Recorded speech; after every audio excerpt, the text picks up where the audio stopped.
Hi there, welcome back to Dave's Desk Bible Basics. Today we're looking at the book of Job, or as I always assumed as a child, it must be pronounced Job because that's how it's spelt. And Job's is a really important story in the Bible because it answers one of the most difficult questions that the people of God have always had. And it starts off in this unusual setting of the throne room of God.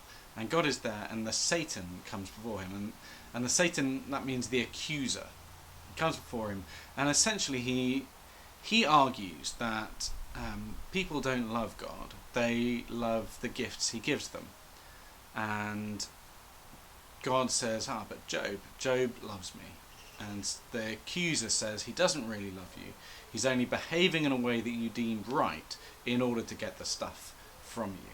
In a sense, the accuser's argument is that Job is selfish. He's behaving in a way that just benefits himself.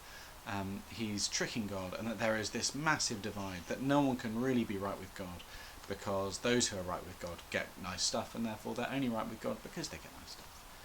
So God allows that challenge to be put to the test, because if that challenge was found to be true, there'd be a massive problem with all of existence, because none of us could ever be in a healthy relationship with God. It would only ever be, if that was true, about what we could get from God.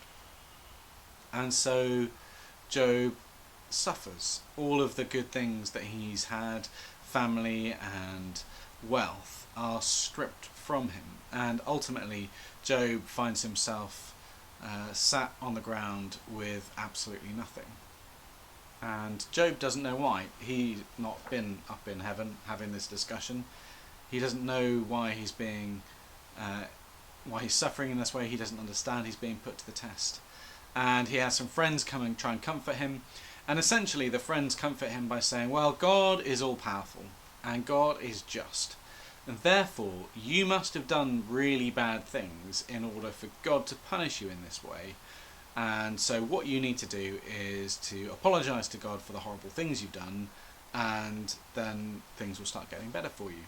And Job gives them a moment and then replies that no, he really hasn't done anything really horrible. He definitely hasn't done things that would deserve this level of struggle and strife.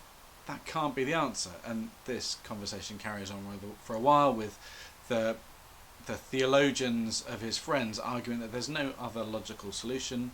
God must be powerful, all-powerful, and he is good, and therefore Job must be the one to blame. And Job, convinced that he hasn't done anything particularly bad, definitely not anything worse than his friends, and his friends aren't suffering in that way, so that can't be it.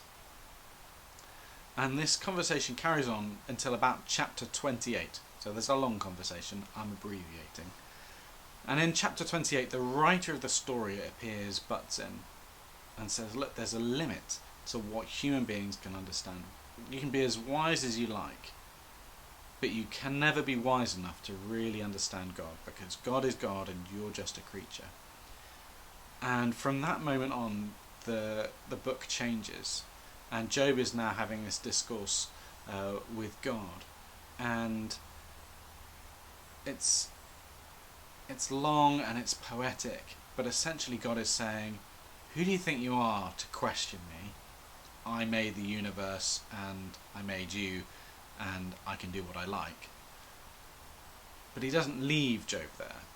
He leaves Job with this understanding that God is awesome, that the encounter with God is enough, and meeting with God is enough. In the midst of suffering, Job gets no sort of philosophical answer to this question. What Job gets is a relationship, and a more profound relationship with God. And in that he finds peace. He doesn't get the answers, but he does get peace through the presence of God. The story ends with a return to that sort of the courtroom, and the accuser is proved to be wrong. Job never cursed God, never and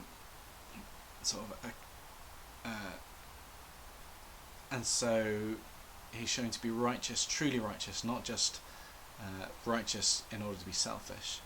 And then God gives him back much more than he had to begin with, blesses him for his right behaviour before God.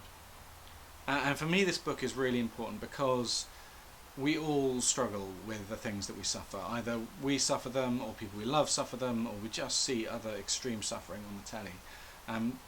There is that question: if God is all loving and all good, and if He's all powerful, then why is there suffering of people who are seemingly not that bad, and why do good things happen to people who are clearly quite atrocious and cruel and murderous? And what this book tells us is not that there's a simple answer, because God isn't simple. That God is greater than we are, and that we have to be able to get into a point of being humble enough to appreciate that God's wisdom is greater than ours and His nature is beyond our reckoning. But also know that God wants to have a relationship with us. And although it won't answer our questions, we will find peace in that relationship.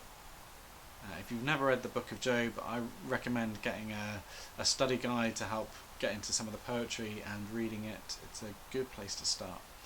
Or if you want a more contemporary book on suffering, then Tim Keller's book, Walking with God Through Pain and Suffering, I found quite helpful.